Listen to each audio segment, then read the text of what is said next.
बहुत सारी बातें मेरे आने से पहले हुई, मैं कुछ बातें करूंगा। एक बात बीच में कोई कह रहा था। पहली बात तो ये मान लेना चाहिए कि ये जो लड़ाई है वो सिर्फ मुसलमानों की लड़ाई नहीं है। जिस दिन आपने ये समझ लिया कि ये मुसलमानों की लड़ाई है तो फिर कोई अशोक पांडे क्यों लड़ेगा, नंबर 1। और दूसरा, उनके लिए इसको लड़ना बहुत आसान हो जाएगा। अगर ये लड़ाई सिर्फ मुसलमानों की होती, अगर ये लड़ाई सिर्फ मुसलमानों की होती तो फिर अडानी के जिम्मे सारा कुछ करने भर से वो खुश हो जाते, उसके आगे कुछ और करने की जरूरत उनको क्यों होती? अगर ये लड़ाई सिर्फ मुसलमानों की होती तो ठीक है, बाबरी मस्जिद गिरा दी गई, उसकी जगह राम जन्मभूमि मंदिर बन गया, कह रहे हैं 2 की बात और है और बना लेंगे, मान लीजिए, उनको खामोश हो जाना चाहिए था। दरअसल ये लड़ाई इस देश में किस तरह का शासन रहेगा और किस तरह की लूट रहेगी, इसको तय करने की लड़ाई है। ये बात बहुत साफ साफ हमको समझना पड़ेगा। और उस लड़ाई में मुसलमान एक सुविधा बन के आते हैं, एक कॉमन दुश्मन बन के आते हैं। अभी रतनलाल साहब थे, चले गए।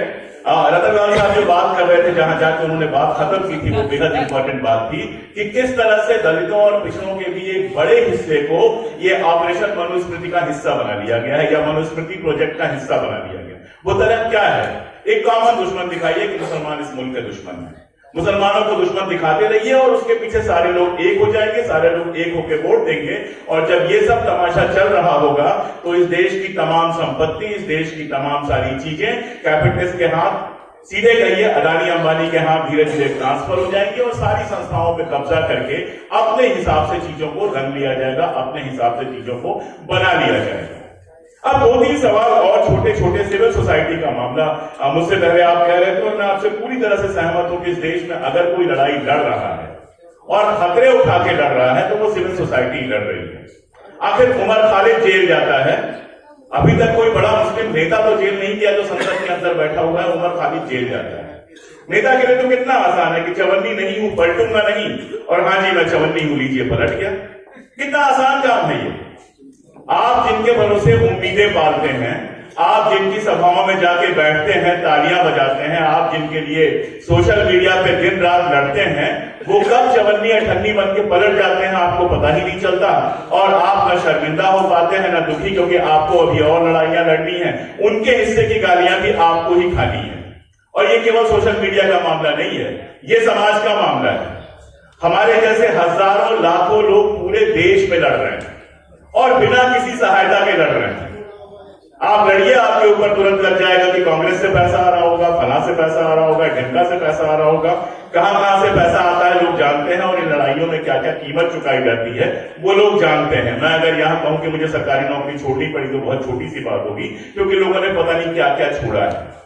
लेकिन जब पॉलिटिकल क्लास का सपोर्ट हमें चाहिए होता है तो मैं माफी चाहूंगा कि हमारा पॉलिटिकल क्लास इतना ज्यादा एलीट है, वो साउथ दिल्ली से लेकर और जहां हम बैठे हुए हैं उस इलाके तक इतना व्यस्त है कि इसके बाहर निकलकर ईस्ट दिल्ली, वेस्ट दिल्ली और बाकी सारे जगहों में जाने का वक्त नहीं है उसके पास। लखनऊ, कानपुर, हैदराबाद को आप छोड़ दीजिए, वो जाता है तो वैसे ही जाता है जैसे पुराने शहंशाह जाते थे, जाता है एक पूरे उसके पीछे काफिला चलता है, बड़ी मुश्किल से अपने कार्यकर्ताओं के लिए उसको 5 मिनट मिलता है। हाँ, जब उसको आपसे काम होगा तो उसकी उम्मीद जरूर होगी कि उसके कॉल की पहली घंटी पर आप उठा लें। अगर 3 घंटियां बच जाएगी तो उसे लगने लगेगा कि आपकी उनकी बेइज्जती हो गई है। जब आपको जरूरत होगी तो वो कहीं दिखाई नहीं देगी। और इस देश का जो पॉलिटिकल क्लास है, जो खुद को विपक्ष कहता है, खुद को सेकुलर कहता है, मेरी सारी शिकायत उससे है। उसे वोट चाहिए, उसे मुसलमानों के वोट चाहिए। लेकिन जिन इलाकों में लिंचिंग हुई है राजस्थान के, मैं घूमा हूं, गया हूं, बहुत सारे लोगों से मिला हूं, माफ कीजिएगा किसी पॉलिटिकल पार्टी का कोई बड़ा नेता उनके पास पहुंचा नहीं है। दिल्ली के बयान को छोड़ दीजिए। फारूक साहब बैठे हैं, कश्मीर पे कुछ कहना कुफ्र होगा आपके सामने, लेकिन हकीकत यह है कि इस देश में बैठकर कश्मीर भारत का हिस्सा है करने वाले श्रीनगर के कुछ इलाकों से कभी बाहर निकलकर जाकर देखने की जहमत नहीं उठाते कि वहां के गांवों में, वहां के छोटे छोटे कस्बों में AFSPA के तहत आम मुसलमान किस तरह की जिंदगी जी रहा है। वो भी नहीं जो अपने आप को सेकुलर कहते हैं। अभी उत्तराखंड में जो घटना हुई है हल्द्वानी में, आप सब लोग जानते हैं, हल्द्वानी के लोकल विधायक के अलावा आपने किसी को वहां पहुंचते देखा या कोई उम्मीद करते हैं आप कि कोई वहां पहुंचेगा? एक जो ये पॉलिटिक्स इस देश में शुरू हो गई है कि हम सेकुलर हैं तो मुसलमान तो हमको वोट देगा ही, बाकियों को खुश करो, तो प्राण प्रतिष्ठा के पहले और बाद में जाने के वादे आपको दिख जाएंगे। लेकिन जहां आग लगी है, जहां मस्जिद तोड़ी गई है, जहां मकबरा तोड़ा गया है, दिल्ली में तोड़ा गया 600 साल पुराना, राखी त्रिपाठी गई थी, डॉक्टर साहब गए थे, नेता कौन गया था? और अगर इन दोनों के ऊपर हमला हो जाता तो क्या कहा जाता पता है? जो हमारी एलीट सोसाइटी होती है, सिविल सोसाइटी, उसमें कहा जाता पागल है, हर जगह पहुंच जाते हैं, जरूरत क्या थी? ये ओवरऑल माहौल है। चुनाव कैसे जीता जाएगा वो मैं नहीं जानता। अगर मैं जानता तो मैं कहीं का एमपी होता। दानिश भाई अच्छे से जानते होंगे चुनाव कैसे जीता जाता है, फारूक साहब जानते होंगे। मैं तो नहीं जानता चुनाव कैसे जीता जाएगा, ना मैं कोई तसव्वुर करता हूं कि मैं कभी चुनाव लड़ूंगा। लेकिन समाज के भीतर की ये लड़ाई कैसे जीती जाएगी, ये मैं इसलिए थोड़ा बहुत समझ पाता हूं क्योंकि मैं इतिहास पढ़ता हूं। मैं इजराइल को देख रहा हूं, फलस्तीन पर अत्याचार करते पिछले 40-35 सालों से तो मैं पढ़ रहा हूं, 35 साल मान लीजिए मैं पढ़ रहा हूं, और मैंने देखी है दुनिया की खामोशी। आज जाकर दुनिया में थोड़ी बहुत आवाज उठनी शुरू हुई। फैसला हमें सिर्फ यही करना है कि क्या हम जब उस रास्ते पे जब चल रहे हैं तो क्या यहां भी 35 सालों तक खामोशी बनी रहेगी?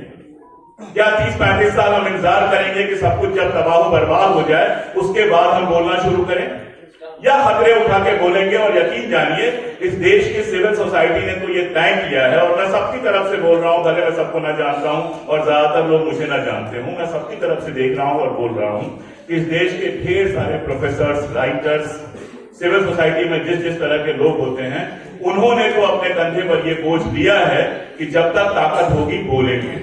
हम जेल में इकट्ठा होते हैं तो एक दूसरे से मजाक करते हैं कि कभी जेल चले जाएं तो यार संभाल लेना जरा ये वाली चीज, तो हम तो तैयार हैं इस बात के लिए। हमारी जो सियासी पार्टियां हैं उनको सोचना पड़ेगा कि क्या वो तैयार हैं, क्या वो कॉन्स्टिट्यूशन क्लब से बाहर निकलने के लिए, अपने इलाकों से बाहर निकलने के लिए, अपने एलीट जो घेरा बना के रखा है उससे बाहर निकलने के लिए तैयार हैं? क्या वो जनता से जुड़ने के लिए तैयार हैं? क्या वो जनता के सुख दुख में भागीदार होने के लिए तैयार हैं?